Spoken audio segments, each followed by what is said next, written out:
Farid Abdelkrim, merci d'être avec nous pour ce témoignage qui est extrêmement intéressant puisque vous avez été pendant plusieurs années, une quinzaine d'années, militant au sens plein du terme de la cause musulmane. Vous avez dirigé les jeunes musulmans de France, vous avez eu des responsabilités dans les différentes organisations représentatives ou autoproclamées représentatives des musulmans en France. Et puis un jour, vous avez claqué la porte et vous livrez dans ce livre une analyse. Alors, il y a une part de cette analyse, j'allais dire, qui pourrait valoir pour tout type d'engagement, pourrait faire ce livre sur un engagement humanitaire déçu, sur un parti politique qu'on a quitté, etc. Mais évidemment, les enjeux aujourd'hui sont tels qu'on le lit avec beaucoup plus d'attention. Et j'aime déjà beaucoup le début où vous dites, en gros, l'islamisme aujourd'hui, c'est comme un grand souk. C'est-à-dire qu'on y trouve derrière le mot, on trouve de tout, et notamment ce qu'on y apporte, quoi. Ah, tout à fait, c'est pour ça que je veille dans l'avant-propos à essayer de définir ce terme tel que je l'entends. Donc l'islamisme dont je parle, n'étant pas spécialiste de la question, c'est l'islamisme qui se passe en France, donc une idée de la religion instrumentalisée politiquement en vue de faire valoir tout un tas de revendications en direction d'une communauté au sein de la communauté nationale, et là en l'occurrence la communauté musulmane, effectivement. Alors ce qui est très... Alors on est, soyons bien clairs, puisqu'après on va parler du Nigeria, on n'est absolument pas dans le contexte de l'appel au djihad, etc. C'est pas du tout ça, c'est l'engagement ici et maintenant d'un musulman dans les organisations qu'il peut rencontrer. Et donc vous analysez finalement le fonctionnement extraordinairement bureaucratique et foutraque. Moi j'ai été très étonné de voir à quel point c'est un bordel organisé, quoi. Enfin, ou désorganisé. Ouais, excusez-moi de... Non, mais c'est le cas de le dire. En fait... Mais ce qui pose d'ailleurs un vrai problème pour les pouvoirs publics, d'arriver à essayer d'organiser ou d'ordonner cela. Alors peut-être qu'il faudrait pas l'organiser, c'est encore une autre réflexion que je développe actuellement, mais effectivement l'UOIF, donc qui est l'incarnation de la structure, ou en tout cas de la confrérie des frères musulmans en France, est une structure faite d'hommes, des hommes qui sont, pour certains, qui ont des qualités, d'autres des défauts, et on trouve effectivement toutes les manières de fonctionner des groupes où il y a des luttes de pouvoir, de l'infantilisation, de l'instrumentalisation, etc.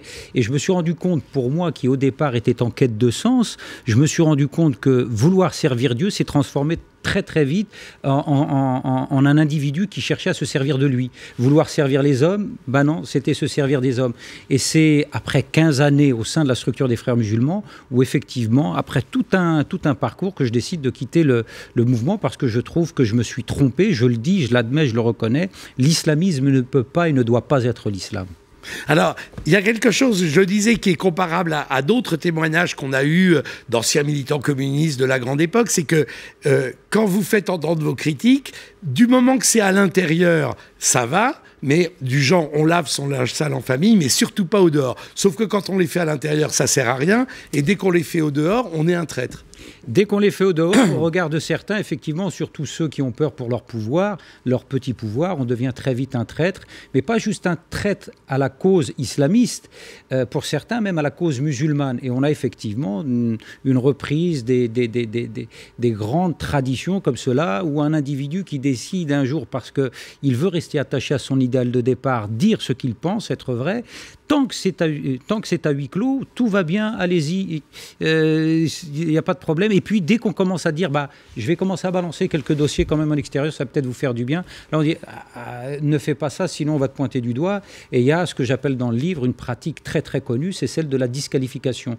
Donc du jour au lendemain, pour certains, ça a été le cas, je deviens un faux musulman, un musulman traître à la cause de l'islam et des musulmans, donc quelqu'un qui n'est plus solidaire de cette dite communauté musulmane, qui pour moi n'existe pas au passage.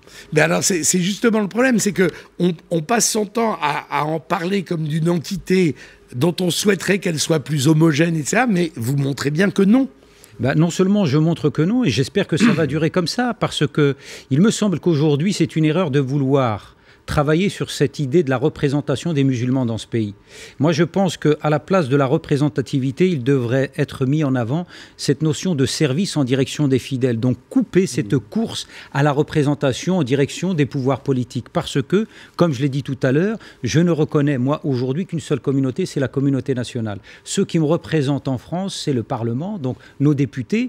Le reste, c'est une affaire qui concerne les musulmans eux-mêmes. Et je crois que si on revenait à une gestion du cultuel au niveau local, local, c'est-à-dire au sein de chacune des mosquées, on cesserait ces petites guéguerres intestines qui font que finalement, le grand sacrifié dans tout cela, ou les deux grands sacrifiés, c'est l'islam en tant que religion et grande spiritualité, et les musulmans eux-mêmes, en tout cas ceux qui souhaitent vivre un islam épanoui dans notre pays. Ce qui est très intéressant aussi dans le début du livre, c'est vous expliquer comment le bon élève que vous êtes, etc., à un moment donné, il est en quête de sens, d'une forme d'identité, et que cette identité, finalement, l'islam est là pour la saisir ou pour l'incarner. Alors effectivement, il y a quelque chose qui se produit comme ça dans mon parcours.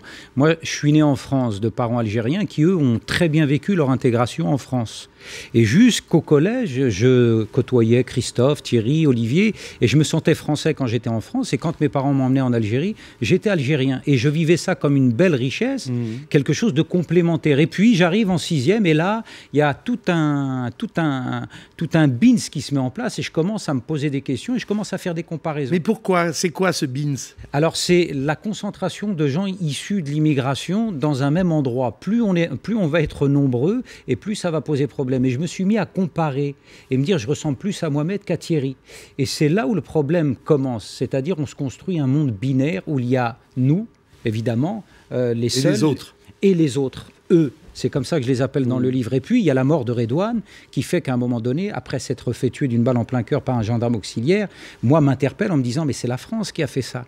Donc, je ne fais pas de distinguo, je me tourne vers quelque chose pour essayer d'avoir des réponses, et c'est l'islam. Et l'islam en question se trouve dans une mosquée qui est gérée par les frères musulmans.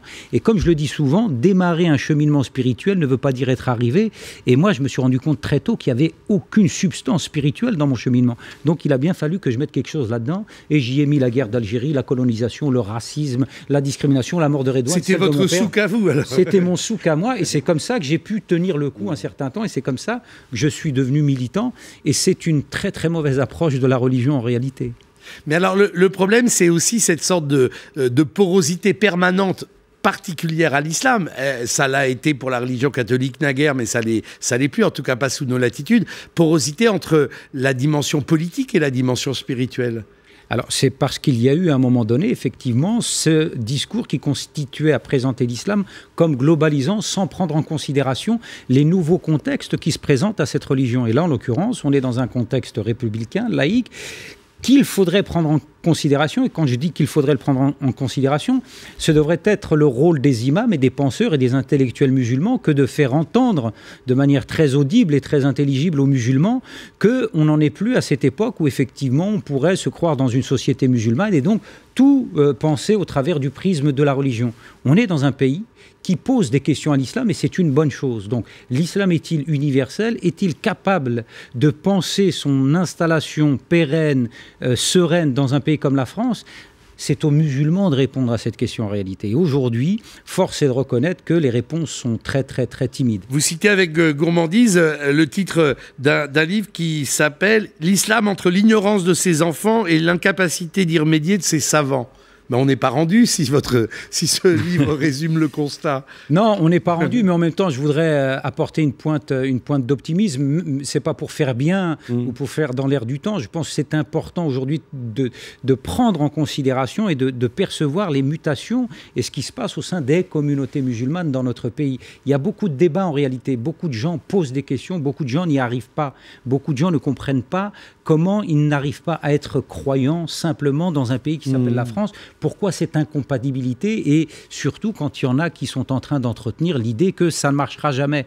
Et là, c'est aussi ce qu'il faut être capable de prendre en considération. C'est d'ailleurs pour ça que de l'islamiste, je suis devenu humoriste et donc je monte sur les planches. Oui, c'est ça qui est assez formidable. C'est que de prédicateur, enfin, vous continuez votre travail de prédicateur, mais en faisant un one-man show. Un one-man show suivi systématiquement d'un débat avec la salle. Parce que comme j'aime à le dire, moi qui suis en quête d'élévation spirituelle, être capable de rire de soi, c'est de prendre de la distance et c'est s'élever. Et en plus, quand on a bien détendu les zygomatiques, eh bien, après, on peut débattre même de sujets très graves et très, très fâcheux. Alors, vous pensez qu'il faudrait espérer que frère Tariq suive le même chemin que vous et qu'on le retrouve sur les planches? Je le je ne crois pas capable de le faire. Bon, parce qu'il y a beaucoup de choses très intéressantes sur Tariq Ramadan dans ce livre notamment. Merci Farid Abdelkrim. Merci. Je rappelle donc le titre de ce livre, Pourquoi j'ai cessé d'être islamiste, itinéraire au cœur de l'islam en France, les points sur les i, le bon titre pour la bonne collection. Et votre spectacle actuel, il s'appelle comment? Le chemin de la gare. Mais ça, c'est toute une histoire. Parce qu'il faut prendre le bon train, c'est ça? Il faut déjà savoir où se situe la gare. Et ça, c'est déjà une première chose à faire. Belle métaphore. Merci infiniment.